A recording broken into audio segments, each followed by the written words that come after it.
বস, একটা কথা তো কিছুতেই বুঝতেছি না।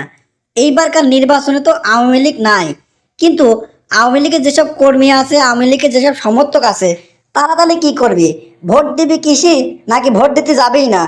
এ আবার না বোঝার কি হলো রে? আওয়ামী লীগের লোকজন অবশ্যই ভোট কেন্দ্রে যাবি এবং ভোট দিবি। বস, মজনু কিন্তু একটা দামি কথা কইছে। এই মজনু যে কথা কেন কইলে, এই কথা কেন আজ কয়দিন আমারও মাথার মধ্যে ঘোরপাক খাচ্ছে। কিন্তু বস, বুঝলাম না, আওয়ামী লীগের লোকজন ভোট দিতে যাবে আপনি করছেন, তাহলে ভোট দিতে যে ওরা খুশি ভোট দিবে কি করবে? বস, একটু খোলাসা করে কন তো, আওয়ামী লীগের লোকজন যদি ভোট কেন্দ্রে যায় তারা তাহলে কৃষি ভোট দিবে, তারে কৃষি ভোট দেওয়া উচিত, কৃষি ভোট দিলে তারে ভালো হবে। তোর প্রশ্নকে যদি আমি দুই ভাগে ভাগ করি, তাহলে এক নাম্বার প্রশ্ন হচ্ছে আওয়ামী লীগের লোকজন ভোট কেন্দ্রে যাবি কিনা, ভোট দিবি কিনা, তাই তো? শোনেক, উত্তর হচ্ছে আওয়ামী লীগের লোকজন ভোট দিবি। ভোট দিতে যাবি তো দূরের কথা, সবার আগে যায় ভোট দিবি। কৃষি ভোট দিবি তা জানিস তো? আওয়ামী লীগের লোকজন যদি বাঁচতে চায়, তাহলে জামাত ইসলামের দাঁড়িপাল্লা মার্কায় যা ভোট দেওয়া লাগবে। জামাত ইসলামের দাঁড়িপাল্লা মার্কায় ভোট দিলি পরে আওয়ামী লীগের জন্য মঙ্গল। আপনার কথার আগামাথা তো কিছুই বুঝলাম না।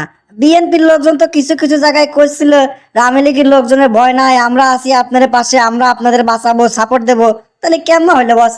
ওরে ছেড়া রে, এইটা হচ্ছে ওরে কথার কথা। আওয়ামী লীগের লোকজনের এসব কথা কয়া ভুলায় ভালায় ভোটটা নিবি। আর ভোট নেওয়ার পর যদি ওরা ক্ষমতায় যাতে পারে, তাহলে যে আওয়ামী লীগের লোকজনের কি করবি নি রে, একদম কচু কাটা করে ফেলা দিবি নি। কে, তোর মনে নাই কয়েক বছর আগের কথা চিন্তা কর? সামান্য মেম্বার চেয়ারম্যানের নির্বাচনে যদি বিএনপির লোকজন পাশ করতে, আওয়ামী লীগের লোকজনের অফিস মফিস ভাঙিয়ে একদম চুরমার করে ফেলা দিলে, সেসব কথা কি ভুলে গেছিস? আরে যে বিএনপির পর যেসব নির্যাতন হয়েছে, আওয়ামী লীগের লোকজন যা যা করেছে, ওরা কি ভুলে গেছে মনে করছিস? ওরা এখন ভোলা ভালা ভোট নেওয়ার চিন্তা করতেছে, ভোট নেওয়ার পরে খেলা শুরু করবি। খালি কি তাই নাকি? কত রকমের যে কেস কাটটা করবি নি, কেস কাটা করি তো তো বাড়ি থাকতে দিবি না আওয়ামী লীগের লোকজন। এমনি এখন বাড়ি থাকতে পারতেছে না, তাহলে ওরা ক্ষমতায় গেলে তো আরো খবর খারাপ করে ফেলা দিবি নি। আচ্ছা বল, জামাত ইসলামের উপরও তো আওয়ামী লীগ ভালোই নির্যাতন করেছে। তো যদি জামাত ইসলাম ক্ষমতায় যায়, তাহলে জামাত ইসলামের লোকজন তো আওয়ামী লীগের উপর নির্যাতন করবে নি? আরে শোনেক, জামাত ইসলাম ওইসব নোংরা রাজনীতি করে না, নোংরা রাজনীতি পছন্দও করে না। ওইসব মিথ্যা মামলা, হয়রানিমূলক মামলা, লোকজনের ক্ষতি করা, এইসব জামাত ইসলামের নীতিতেই নাই। এই জন্যই যদি আওয়ামী লীগের লোকজন আবার বাড়িতেই ফিরতে চায়, সুস্থভাবে জীবনযাপন করতে চায়, তাহলে জামাত ইসলামের ভোট দেওয়ার কোনো বিকল্প নাই। ওরা যদি দুষ্টু লোকের মিষ্টি কথা শুনিয়ে অন্য লোকের ক্ষমতায় পাঠায়, তাহলেই মনে করো ওরা একেবারে গেছে। বাড়িতেও ওরে আর ঢোকা সম্ভব না, বাড়িতেও আর ফিরতে পারবি না নে। এই জন্যই তো ওরে উচিত হবে জামাত ইসলামের ভোট দিয়া। জেনে যা লুকালুকে রয়েছে, চিপাই চাপাই আছে, সবাই ভোট কেন্দ্রে আসবি, এসে ভোট দিবি। ভোট দিয়ে জামাত ইসলামের ক্ষমতায় দিবি। জামাত ইসলাম ক্ষমতায় গেলেই একমাত্র শান্তি আর শান্তি পাবি তারা, বুঝতে পারছিস?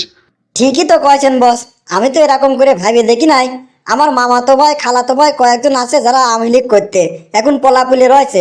তাহলে কি বস, আপনার কথায় আমি তারে ভোট দিতে আসতে কব, আর এসে দাঁড়িপাল্লা মার্কায় জামাত ইসলামের ভোটটা দিতে কব বস? আরে খালি তোর মামাতো ভাই, খালাতো ভাই, ফুফাতো ভাই এর কথা করছিস কে? এলাকায় যত লোক ছিল যারা আগে আওয়ামী লীগ করতে, তাদের সবার বুঝাবি।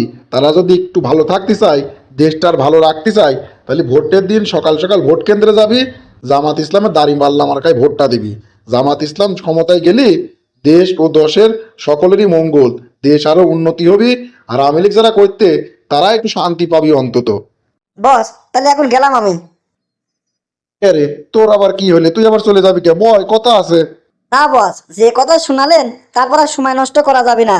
আমারও তো নানা বাড়ির লোকজন সব আওয়ামী লীগ করতে, সবার যা বুঝাই গে, ভোটের দিন ভোট কেন্দ্রে সকাল সকাল যে তারা যেন জামাত ইসলামের দাঁড়িপাল্লা মার্কায় ভোটটা দিয়ে দেয়। আমার মামারাও তো সব পোলা পোলা বেড়াচ্ছে বস। যাই বস, সময় নাই, সময় নষ্ট করবো না একদমই। ভোটেরও বেশি দিন নাই, তাড়াতাড়ি যাই, লোকজনের বুঝাই গে যারা আওয়ামী লীগ করতে তারা যেন জামাত ইসলামের দাঁড়িপাল্লায় ভোট দেয়।